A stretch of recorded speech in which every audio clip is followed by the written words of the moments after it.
What is the strongest force on Earth? Some say it's gravity, others the power of an atom. But maybe, just maybe, it's something quieter, something that beats inside us all. This is the story of a force so powerful it can carry the weight of two worlds on its shoulders, walking through hell to reach heaven. It began with a sound no parent ever wants to hear. The gut-wrenching screech of metal, the explosive pop of shattering glass. And then, a silence so deep it felt like the end of the world. Rain began to fall, tapping softly on the twisted wreckage of their car. Inside, a mother's desperate voice cut through the quiet. "Daniel! Daniel, can you hear me?" A weak reply came from the passenger seat. "Mom, my leg. It's stuck."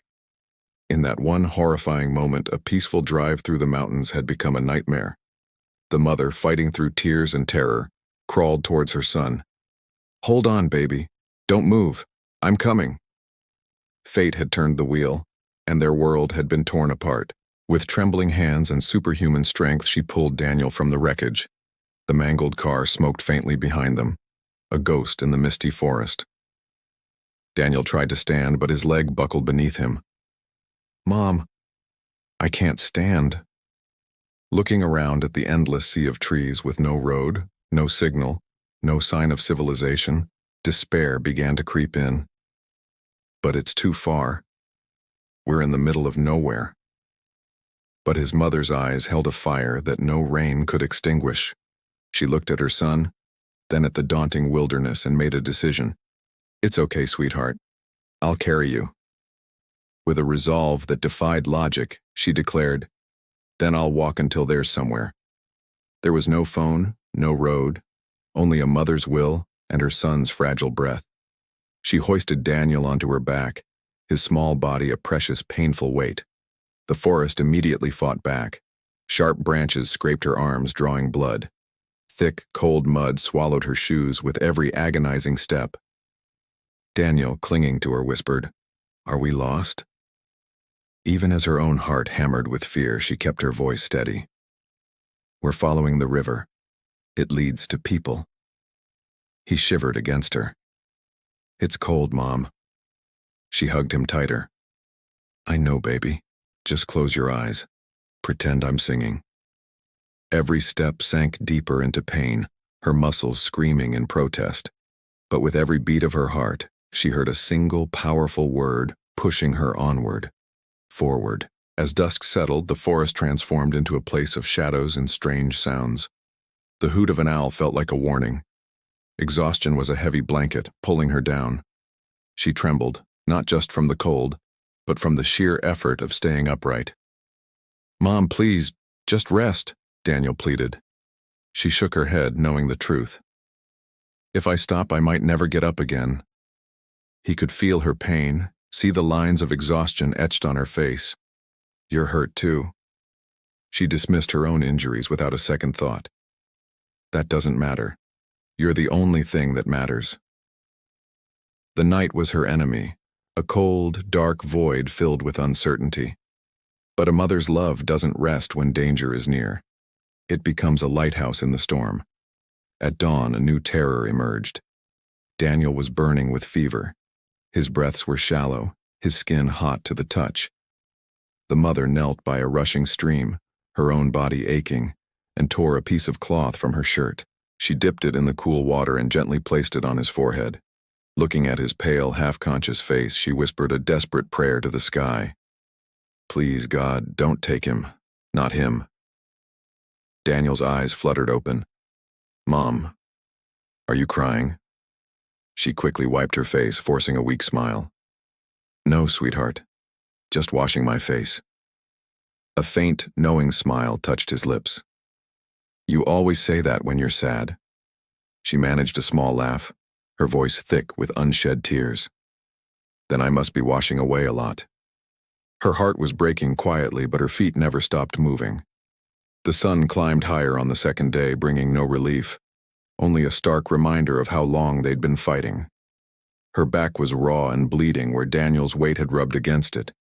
She stumbled, her legs threatening to give out, but she always caught herself, refusing to fall. "You can put me down, Mom. I'll crawl," Daniel offered. his voice filled with concern. But her response was firm, absolute. No. You'll rest, and I'll walk. He looked at the unchanging scenery around them. How far do you think we've gone? She took a deep, ragged breath. Far enough that giving up isn't an option anymore. It had been 16 hours since the crash. Every step was a fresh wave of agony, tearing her body apart. But for every tear in her muscle, her love stitched it back together, stronger than before.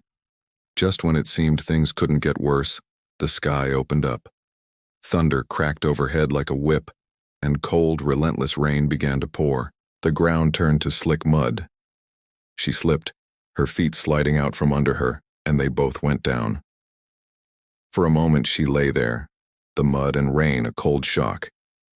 Daniel began to cry, his sobs mixing with the storm. "Mom, please stop." That was the sound that reignited her fire.